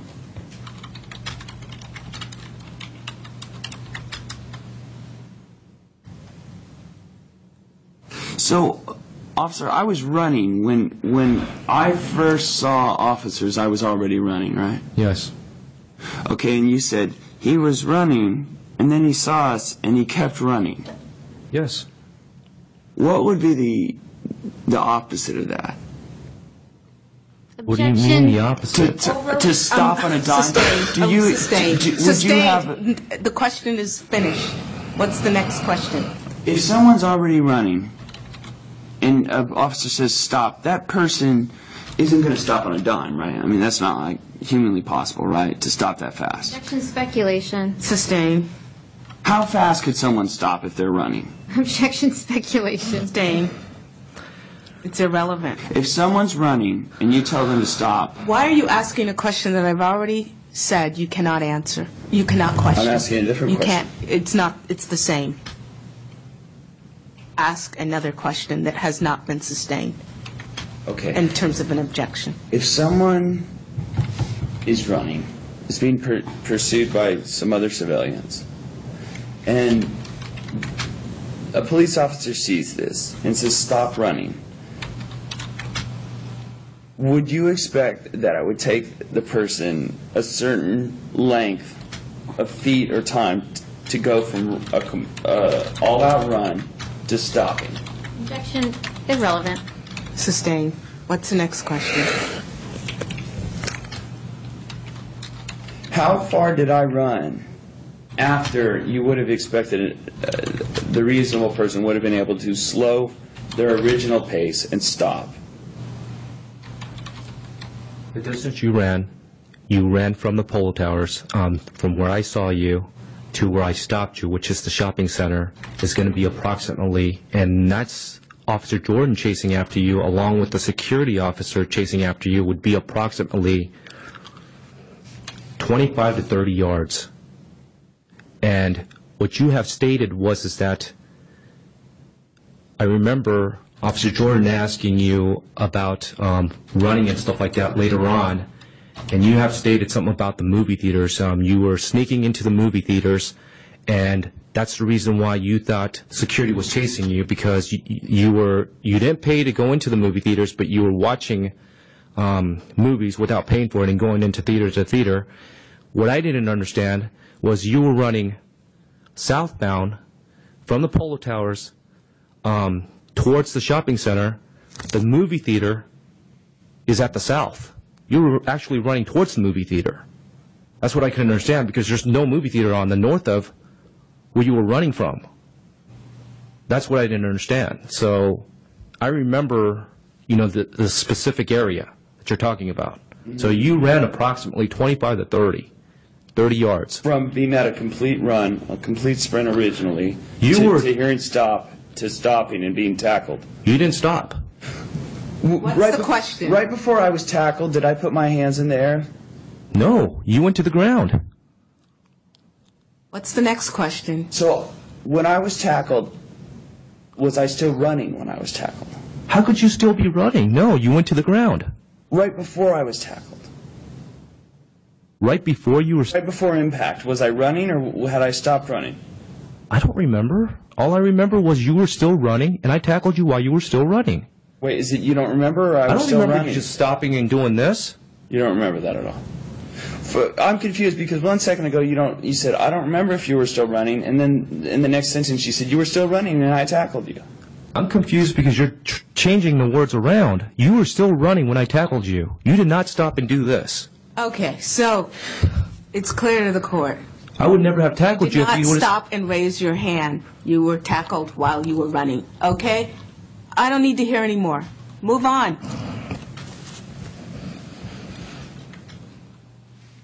Did you just say that you weren't sure whether or not I was running before I got Objection tackled? asked and answered. Sustained. No more questions in this area.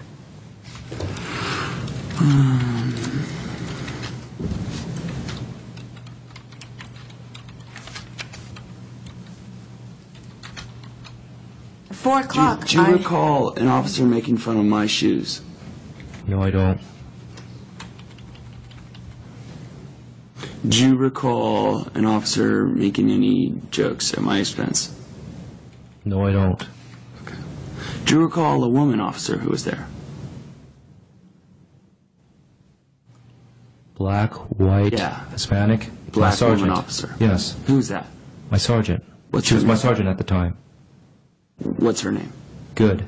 Lieutenant. She's a lieutenant now. Lieutenant Good. Okay. And you don't recall her making jokes about my shoes and the way I ran? No. No. Okay. Do you recall her taking a flashlight and putting it 5 inches from my face and leaving it there for several minutes? Objection, relevance. I'm going to go ahead and let him ask this question. No, I don't. Okay. Did you play football in high school? Objection, do. relevance. Anyway, it's... You played football, a sport where you tackle people a lot, right? Objection, relevance. Sustained. That didn't have anything, you don't have a propensity to Coughlin, tackling people, right? It's not like you're living out high school football again, I have right? sustained the objection. That's not it, right? Ask a new question. Okay.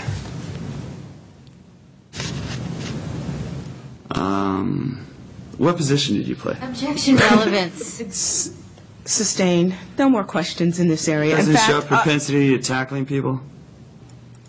it's sustained. Move on. Don't argue with me.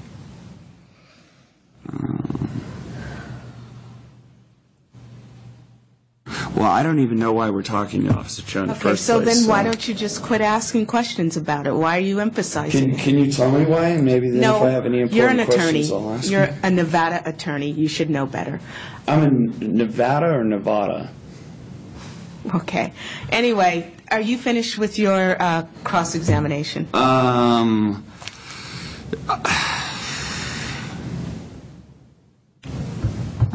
I'm going to say you have. Do you have any redirect? Your Honor, no okay, redirect. you may step down. Thank you.